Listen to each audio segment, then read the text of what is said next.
Hello guys, my name is Matthew, and in today's video I'm going to show you how you can create cases in Salesforce. It's 2022, a lot of things have changed, so I've decided to create a new video about the Salesforce. So let's jump straight into it. As you can see in the top border or the top corner of your screen, you have cases. At the moment, in this free account that I created, there's none. So how do we create more? As you can see, there's this new button, or straight away when you are at cases and you press this arrow pointing down, there is a new case. We have to start with the contact name. At the moment I just created Anton Helly and account name Anton.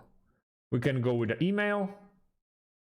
But it's not mandatory. As you can see, there's not this little red star next to it.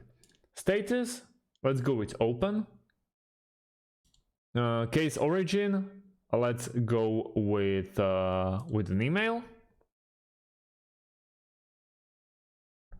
Then priority, we can go critical, high, medium or low. Let's go with critical. Type, let's go with question. And case reason, you can pick those. Three are not mandatory. Description information. As you can see, as you can know,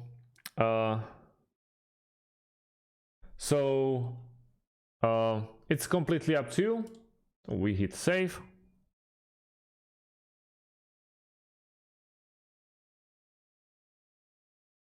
And as you can see, case 0001031 was created.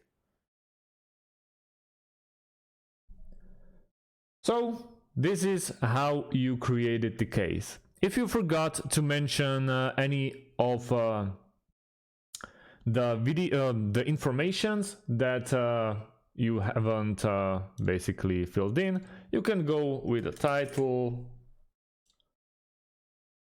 email, you can add a phone, and so on and so on. And as you can see, there's this life cycle of this case.